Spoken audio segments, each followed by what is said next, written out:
कि क्यों ऐसा किया गया।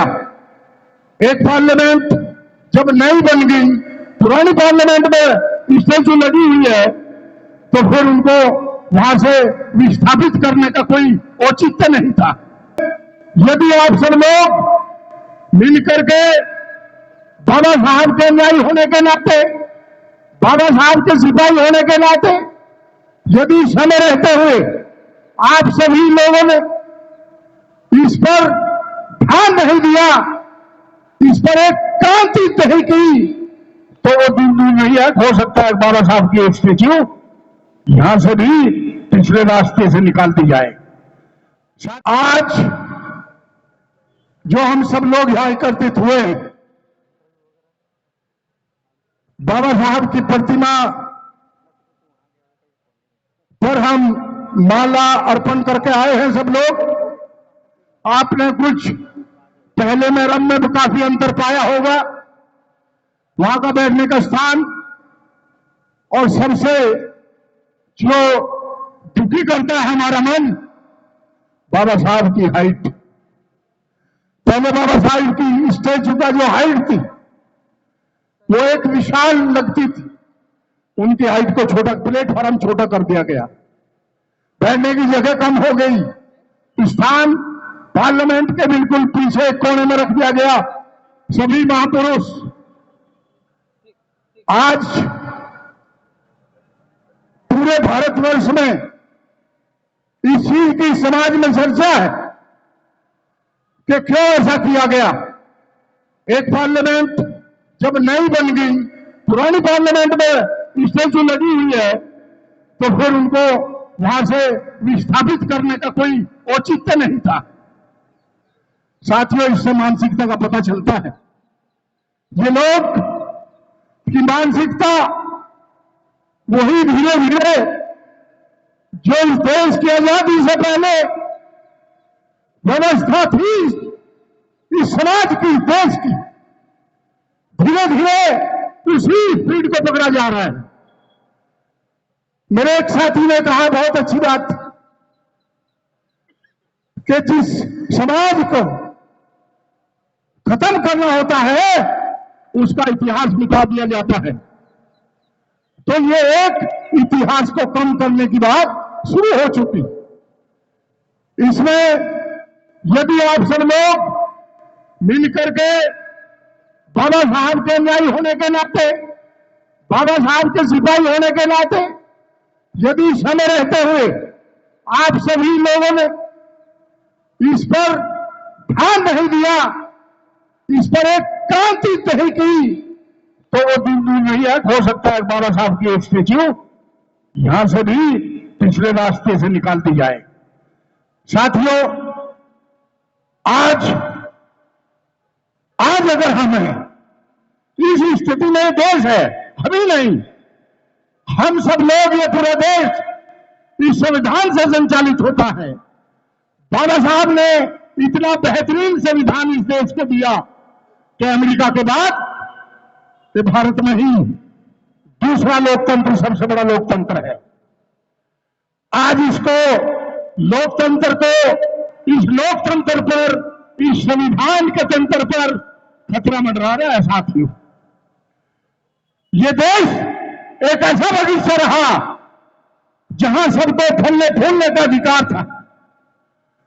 अब कहीं कहीं चुन चुन करके उस फलने फूलने पर कुठाराघात किया जा रहा है। साथियों, आने वाले समय में यदि देखे कोई अधिकार आपको घर आकर नहीं देगा, आपको कुछ चीजें अपनी मजहब से छीननी पड़ती है इकट्ठा होकर के। आज हम एग्जिस्ट कर रहे हैं, चूंकि संविधान में बाबा साहब ने एक वोट का एक अधिकार हमें दिया था, उस वोट के अधिकार से हम यहां पहुंचे हैं। बाबा साहब ने स्वतंत्रता, समानता और बंधुता का जो पाठ हमें दिया और जो संविधान में समाहित किया, उसकी वजह से देश फल फूल रहा है और उसके साथ हम भी फल फूल रहे हैं। लेकिन कुछ विषमतावादी ताकतें, कुछ मनुवादी ताकतें कुछ ऐसी ताकतें जो ये नहीं चाहती कि सब लोग इस देश में फले फूले, ये बहुजन समाज प्रगति करे, इनके बच्चे आगे आए, ये लोग भी व्यापारी बने, ये लोग भी अफसर बने, ये लोग भी सेना में जाए और ये लोग भी कहीं हर तरह से खड़े हैं। साथियों, केवल कहने के लिए रह गया है, अब पूरा का पूरा सिस्टम, पूरा देश और पूरा यहाँ का तंत्र केवल इसी उसमें लगा है कि इनको किसी तरह से छोटा किया जाए। ये बहुत बढ़ गए हैं, बड़ा सोच का विषय है। अगर किसी देश की प्रगति की, डेवलपमेंट की हम बात करते हैं, किसी देश को कहते हैं कि विकसित देश है, जब तक उस देश में पूरा का पूरा पॉपुलेशन, जब तक उस देश में उस देश के निवासी, उसका मजदूर, उसका किसान और उसका बहु असरहरा वर्ग अगर मजबूत नहीं होगा तो उसको विकसित कैसे कह सकते हैं हम। साथियों, जिस तरह से समता सैनिक दल ने विगत 45 सालों से जहां जहां कुठाराघात हुआ, जहां जहां एट्रोसिटीज हुई, समता सैनिक दल ने अपनी प्रेजेंट दर्ज कराई और उसके खिलाफ, एट्रोसिटी के खिलाफ आप जंग मैदान में लड़े रहे, आपका नाम हुआ, आज फिर वही करना हो। चाहे आज देखिए, चाहे कोई भी घटना नहीं हो, पंजाब की हो, हरियाणा की हो, राजस्थान की हो, आज की 21वीं शताब्दी में भी लोगों को मूछ रखने पर मार दिया जाता है, घोड़ी पर चढ़ने से मार दिया जाता है। और तो और कहते हैं कि एक जो विद्यालय होता है वो विद्या का मंदिर होता है, वहां एक 6वीं क्लास के बच्चे को, मेघवाल को केवल घड़े से पानी पीने के लिए मार दिया जाता है। साथियों, आप उम्मीद करो कि क्या होने जा रहा है। 6th क्लास का बच्चा राजस्थान में घड़े से पानी पीने से मार दिया गया, किसी को कोई असर नहीं हुआ। तो ये सब जब ऐसी घटनाएं होती है, बच्चों के रेप हो जाते हैं, उनको मार दिया जाता है, कहीं कोई सुनवाई तक नहीं होती। क्योंकि इसलिए ये होता है कि ये बहुजन समाज वो पहले वाला समाज भी नहीं रहा, ये भी बिल्कुल जो है उस स्टेज पर आ गए कि उनमें केवल बाबा साहब का नाम तो ले रहे सब, लेकिन अलग अलग सब शिक्षित हो गए, मजबूत हो गए, खान पान ठीक हो गया, सब बढ़िया काम हो गया। लेकिन ये उस तरह से कर रहे हैं जिस तरह से इस देश में जब कभी मुगल आए थे और यहाँ के जो महाराजा थे, एक एक राजा को साफ करते गए, दूसरा कहता था मेरा क्या मतलब है। आप लोग भी बाबा साहब के नाम से लाखों करोड़ों संगठन बनाते अलग अलग मरोगे। अगर बाबा साहब के सम्मान में भी, बाबा साहब के लिए भी आप एक संगठित होकर के, इकट्ठे होकर के लड़ाई नहीं लड़ोगे तो मैं कहता हूं कि आपकी कोई सुनने वाला नहीं है। आज इस देश में सामाजिक प्रेशर ग्रुप खत्म हो चुका। वो दिन गए जब डॉक्टर बीपी मौर्य ने बाबा साहब की स्टैच्यू कई साल संघर्ष करने के बाद संसद में उनको स्थापित कराया था। आज हमारे एक सहयोगी साथी कह रहे थे, बहुत अच्छी बात, जब तक ये क्रांति गांव गांव, गली गली, देहात देहात बाबा साहब की नहीं पहुंचेगी, आपकी सुनेगा कोई नहीं।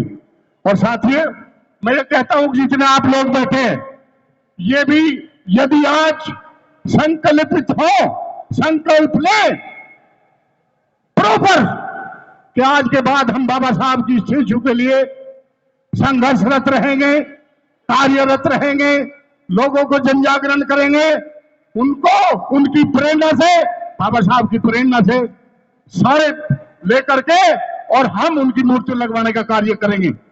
साथियों, बहुत ज्यादा न कहते हुए, हमारा आज का मकसद केवल एंड केवल बाबा साहब की मूर्ति लगाने का रहा।